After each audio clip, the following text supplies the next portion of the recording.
Bonjour les amis, Oli le Belge.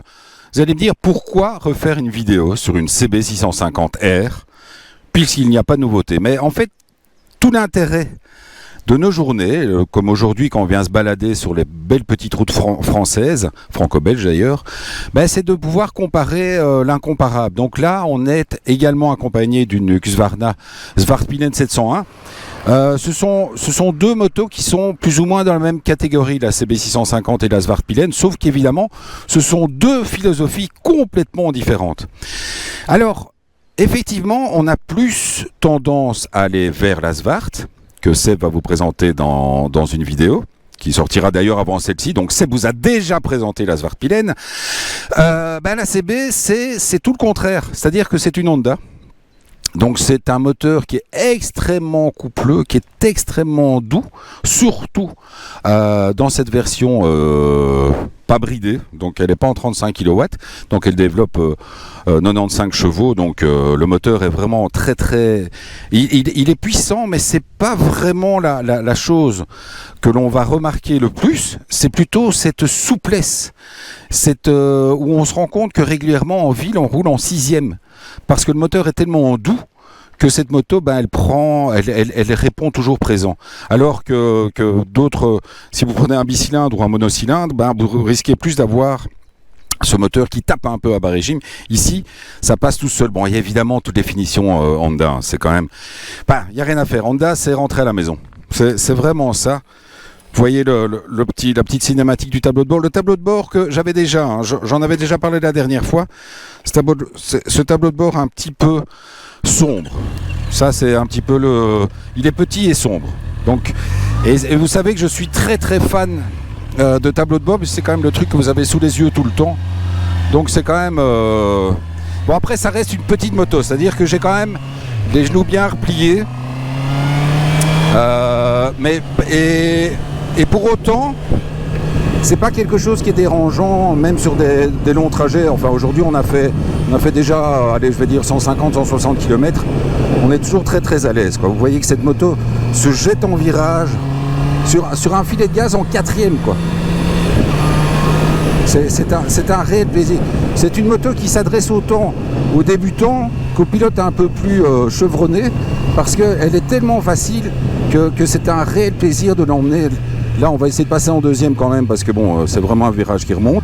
Mais vous voyez qu'elle reprend gentiment en 2e. Et on n'a même pas envie spécialement de monter dans les tours, parce qu'elle part toute seule.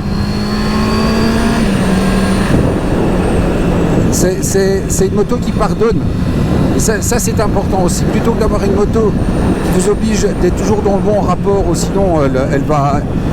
Vous allez vous retrouver en sous-régime et avec la moto qui claque un peu. Celle-ci, elle est toujours... Vous voyez que ça monte. Bon, il y a un petit...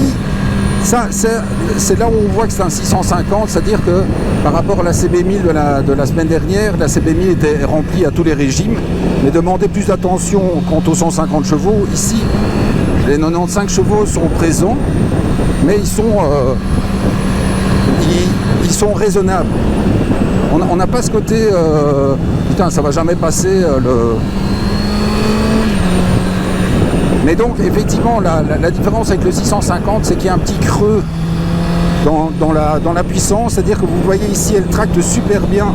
Je suis en dessous des 6000 tours, et si je veux vraiment monter dans la puissance, il faut que je dépasse 8000. Entre 6 et 8000, il y a une espèce de petit creux assez surprenant, quoi.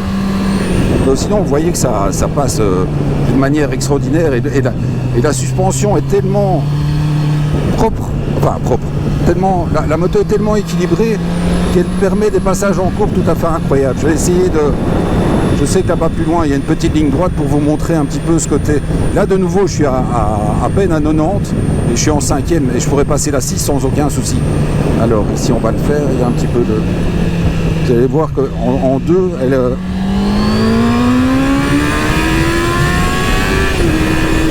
Vous voyez, elle a cette petite hésitation, Cette petite hésitation vraiment entre 6 et 8 000, où là elle se dit, bah tiens, qu'est-ce qu'il me veut, qu'est-ce qu'il attend de moi. Alors là, vous voyez qu'il n'y a pas que moi qui connais cette petite route bien sympathique du côté de Givet, qui est juste très chouette parce qu'en fait on roule doucement, on roule sur des routes où il n'y a pas énormément de monde.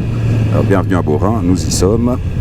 On va se garer gentiment sur le côté et on va se faire des gros bisous parce que je vous aime bien, donc je vous fais des bisous, et d'autre part parce qu'on va bientôt se retrouver pour d'autres essais. Alors je n'annonce plus rien, je vous l'ai dit, je vous annonce plus les essais parce que là cette année-ci on essaie de bien rattraper, donc on a beaucoup d'essais d'avance.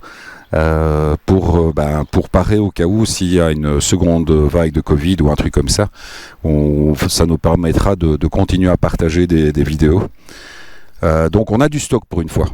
Pour une fois on a du stock. Allez, je vous embrasse. À bientôt les amis. Ciao.